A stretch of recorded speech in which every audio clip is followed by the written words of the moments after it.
What's up, YouTube? My name is Radia and welcome back to my YouTube channel. In today's video, or tonight's video because it is nighttime, I wanted to share with you guys the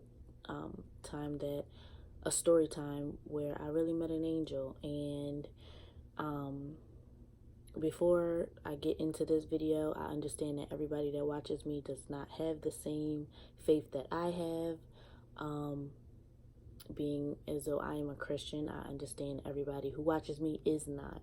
So I will understand and respect the fact that, and do respect the fact that a lot of what I'm going to be saying in this video, it may not resonate with you the same way it resonates with me.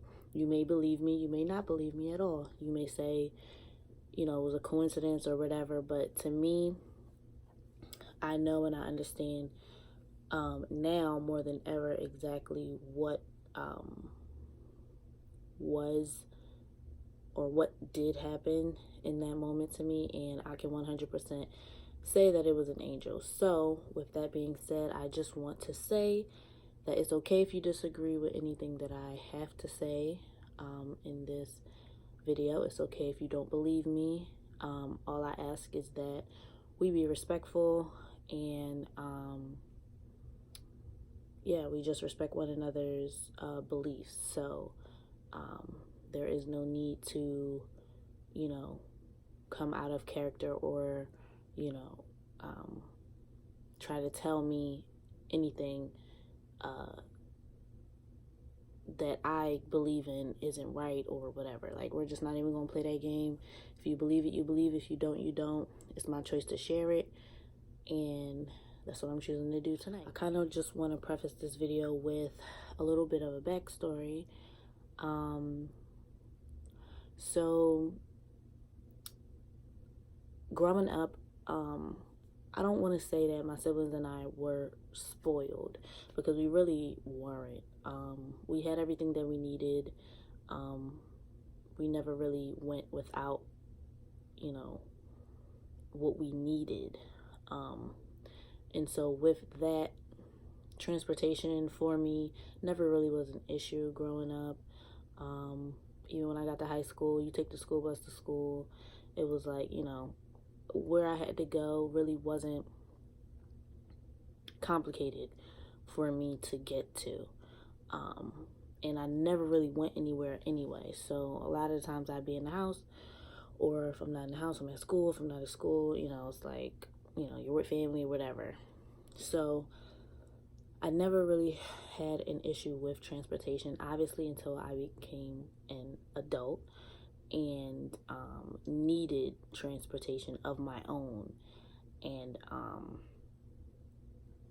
that's when things started to get a little bit complicated for me, because obviously, you know, I can't depend on my parents to take me everywhere forever. You understand? So I needed to get a car. Now, a lot of the before is kind of jumbled up in my mind, as far as like time stamping things verbatim. I kind of don't remember much, but I do remember where the problems started as far as transportation for me. So I needed a car, and I had talked to a guy that I used to work with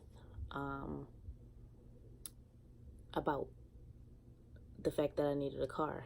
And he mentioned to me that, you know, him and his father had a car dealership, and or his dad had his own like car dealership, and, you know, he kind of just jumped on board with his dad, and, you know, they were, you know, selling cars for a living pretty much.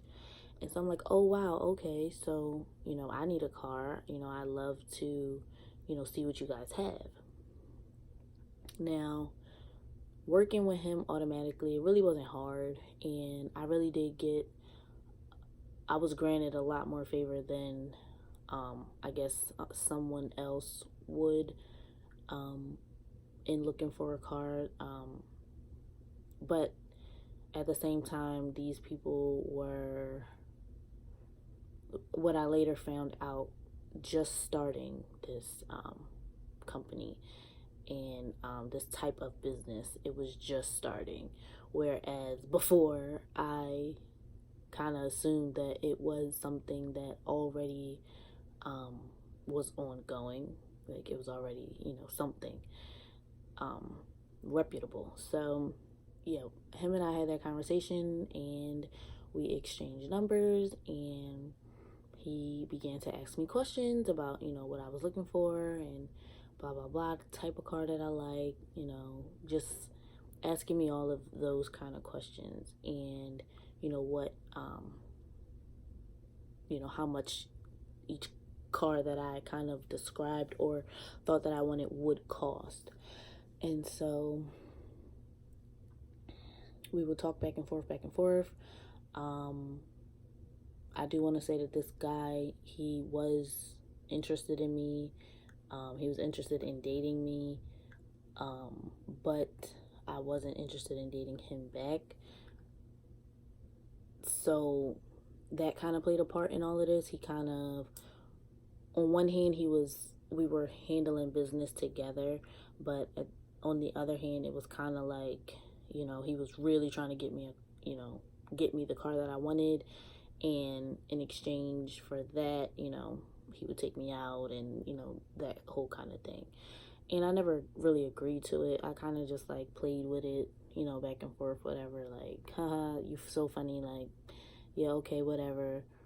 And, just doing my like girly thing just to like not irritate him. Even though after a while I started to get irritated because him finding me a car was taking a little bit longer than I thought. So he showed me pictures. He sent me a lot of information about the cars, that I asked about. He told me what was available, what was in my price range, things like that.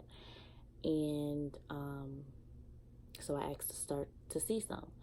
So instead of me, which was a red flag at the time that I really didn't see, because again, I thought they were like a business that, had clients already. Instead of me going to see the cars at the lot that he said his father had, he would bring the cars to me.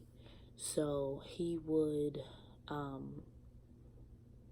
drive the car that I, would ask to see to my house, and would have like a friend or whatever, drive his vehicle also to my house, just so if I wanted it, he'll have a way to get back. He doesn't have to I don't have to take him back in the car or whatever. So he drove a few cars to my house, and I kind of just settled on one little cute gray car. I don't even remember what the make or model was, but it was just a cute little gray car. Inside was cute. I don't know much about cars, so I just knew I wanted something that looked nice and something that obviously was reliable, because I needed to be able to get around. And I think I had just, did I just get it? Yeah, I had just got a job that was like 40 minutes away from where I lived. So I needed a car, and I needed one really fast. So I saw the car, got to sit in it, got to drive it around a little bit, and I liked it. He left the car at my house because I told him that I wanted to talk to my dad and see, about it, whatever. We talked throughout that day about the car. He told me a few things about whatever his dad was saying, like pretty much trying to get me more deals to where, I would pay him how much, the car would be, but my payments wouldn't be as much as, payments that he would charge someone else. So I appreciated the discount, and I was real cute and saying thank you or whatever, but at the end of the day, I just knew I wanted my car. So, yeah, my dad came home, he saw it. I think him and I drove around in it, like just around the block or something, and pretty much we settled on that car. He was like, okay, great, you know, blah, blah, blah, whatever. I don't remember how. So I put money down for it, but it wasn't a lot. The payments thereafter would be like two something or whatever. But I gave him the first payment for it, and they were supposed to do some kind of work or something.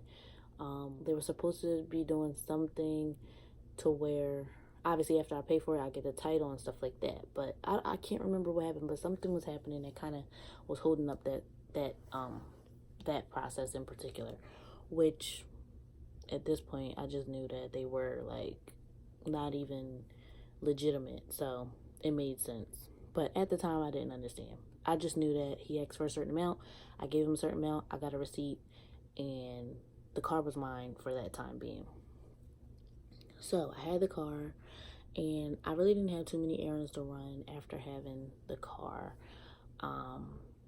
But there was an upcoming test that I had to take for my cosmetology license, and so I knew that that was coming up, and I was happy because I had a car to be able to go and get there on my own. So the day of my test comes up, and I get up early in the morning, I get dressed, I make sure that I have everything that I need to take the test, and I spoke to my dad a little bit. He wished me luck, and I left.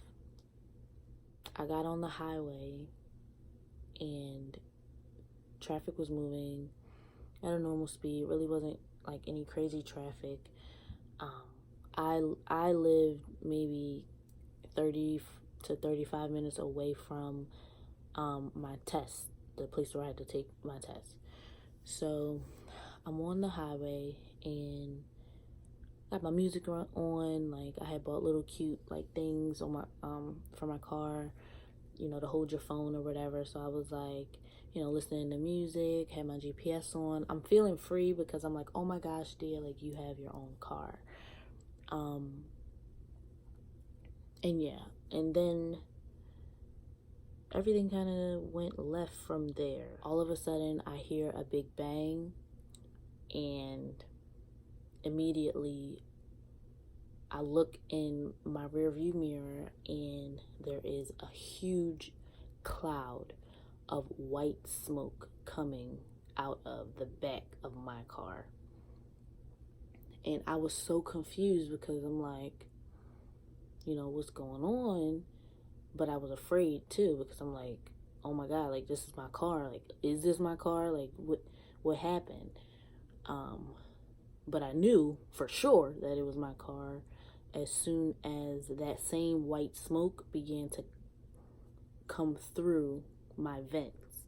So I got a huge cloud of white smoke. Like, I'm talking huge. You can't even see through it. Like, I could have caused so many accidents because the cloud was so huge, right?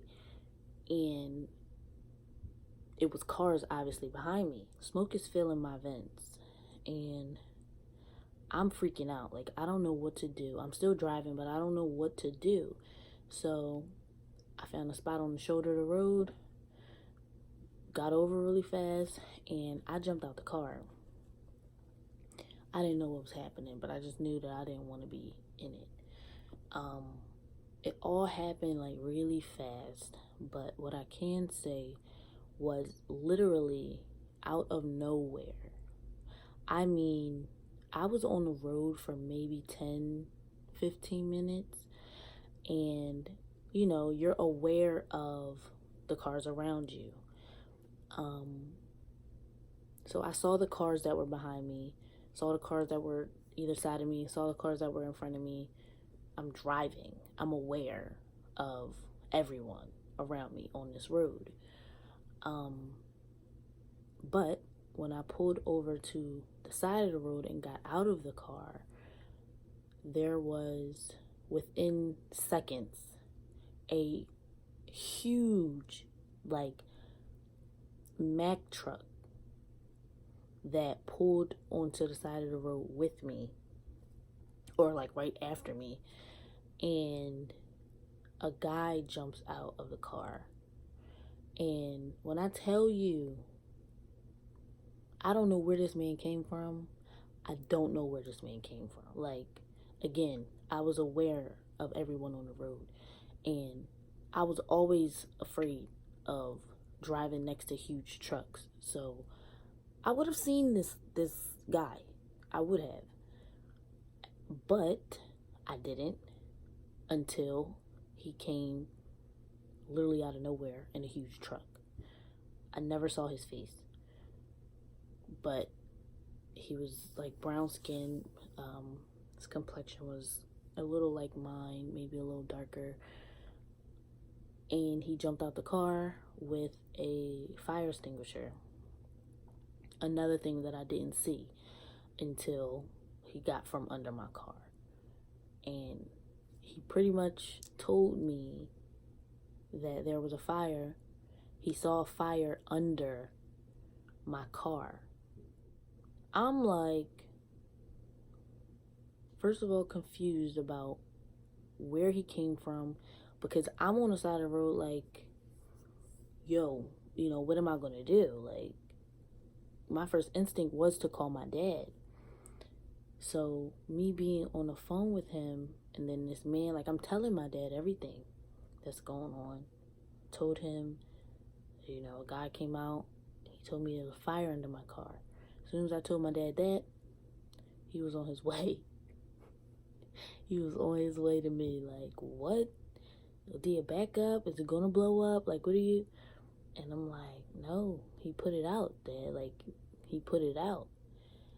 And so the guy, he puts out the fire. He tells me there's a fire. Again, guys, I never saw his face. Never saw his face. And before I knew it, I'd said thank you. But I was so, like, disheveled. I didn't even see him leave.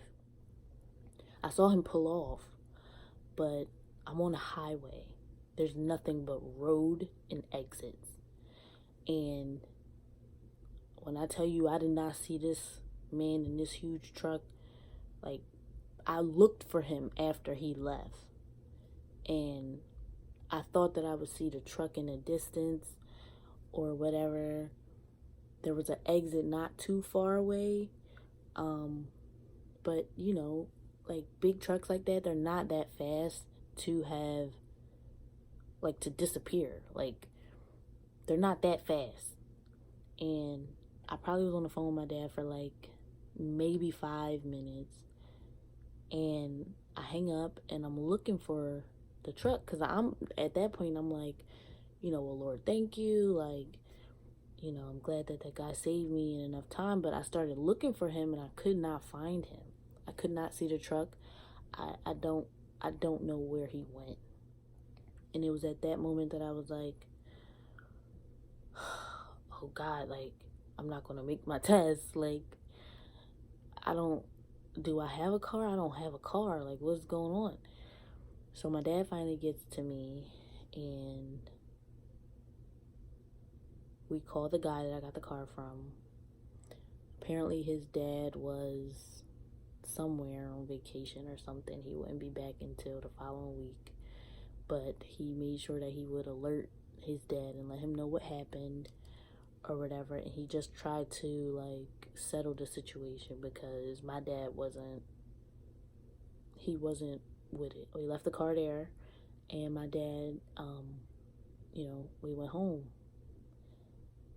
And I was telling him on the car right there, I said, Dad, like, I don't know where this man came from, and I don't know where he went afterwards.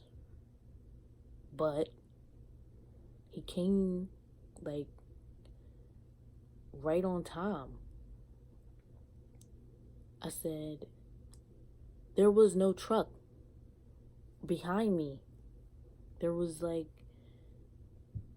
just regular cars on the road behind me. I would see if there was a Mack truck. Like, I don't like driving next to those. Like, I would know if there was one on the road. And then they're loud as ever. Like, I would know. And he came, and I told my dad, and he's like, that man was an angel. And when he said it, I'm thinking like, a good Samaritan kind of guy, just saw me in need and he pulled over. Like that kind of, definition of angel. Just like a really good person with a good heart wanting to help somebody. But when I got home and like really was able to process it, I obviously had to call my school and reschedule because I missed it at that point. I missed the testing time. But and they were really nice about it. But when I got in my room and I just sat there, I really believe what my dad said. Like, I met an angel. And it makes sense because I've heard similar stories of people in my life that have met angels, and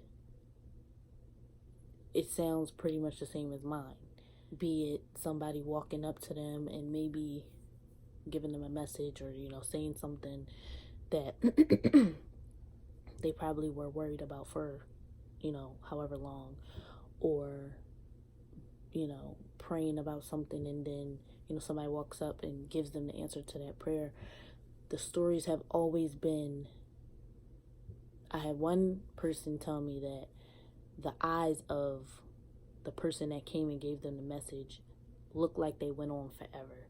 So he knew that that person was an angel because their eyes weren't like our eyes. They weren't like, they were like, I believe they said they were like blue, but in looking into their eyes, you could tell that they went on forever, that they've seen, like, I don't know how to explain it, but that was like one particular instance where somebody kind of saw the face of an angel. But other times it's really that quick.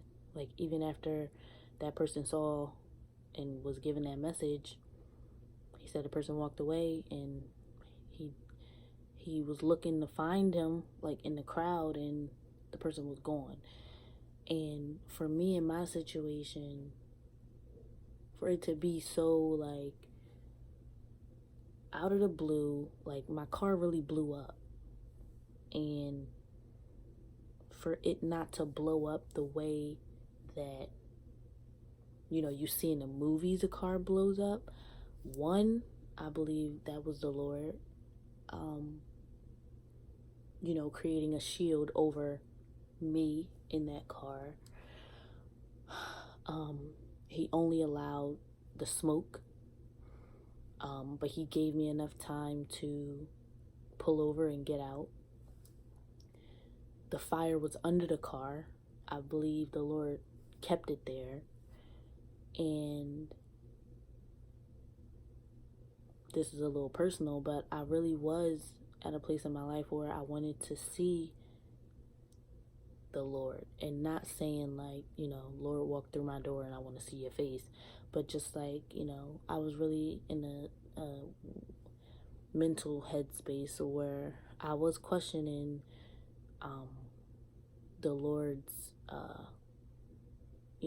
miraculous power, the Lord's true protection of me and my feelings, because again, I was going through something, and I'm like, questioning if he was even really there. He was there because the car made a huge, like, boom, and it's smoke all around me.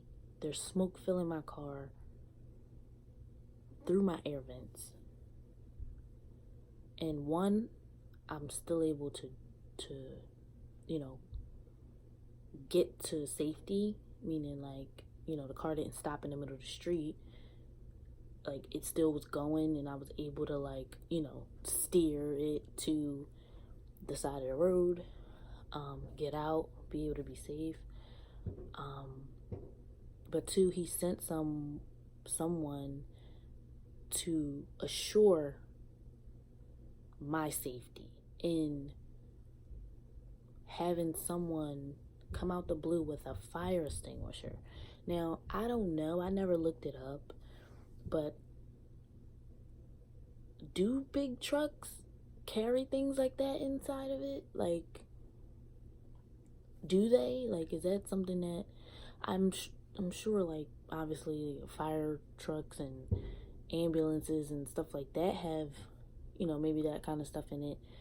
But like a Mack truck, like, it's a big truck, they have that kind of stuff in there?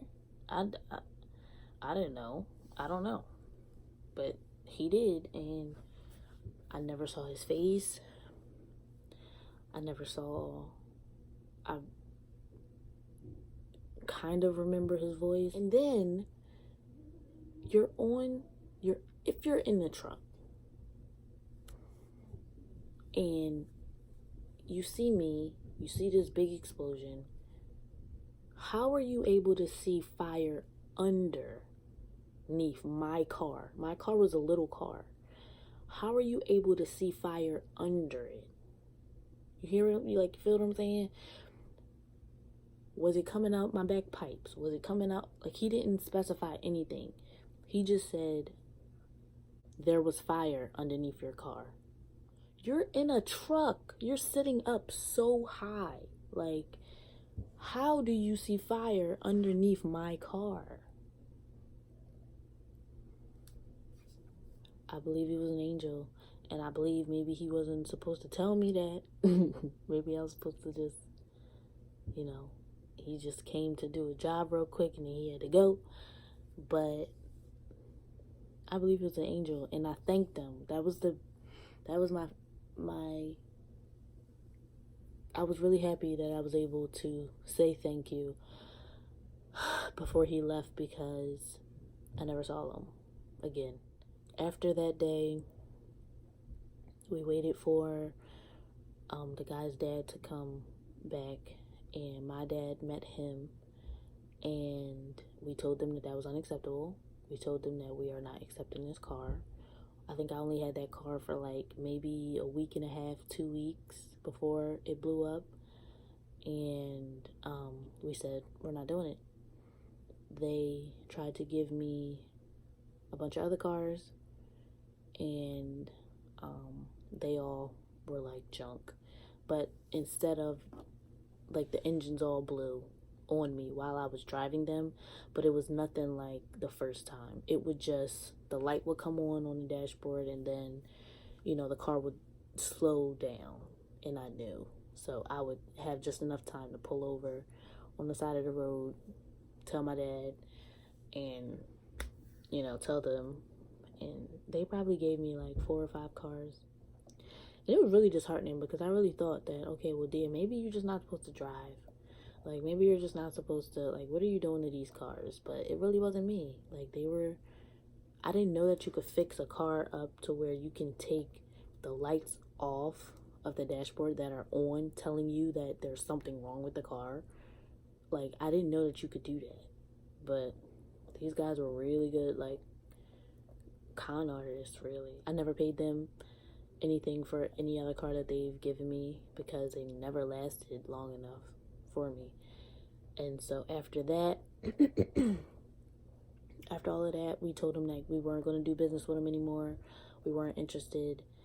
And you know, they apologized. They tried to keep us, but I was pissed off. Like, my dad was pissed off, because he would have to get up sometimes really early in the morning, because I worked like until early in the morning, 40 minutes away from the house. And my dad was the only person that I could call to help me. My dad would have to get up really early in the morning, drive that drive, and come get me. And it was just too much. We just didn't want to keep dealing with it. So in being in the relationship with the guy that I was in, we broke up. He had an extra car to give me, and he gave it to me. I didn't want it, but I knew I could trade it in. The parts in it were good enough for me to trade into a mechanic that my dad already trusted before. I didn't know this, but my dad was like looking for cars for me on the side, while I was getting these crap cars from this guy, and they were keep going.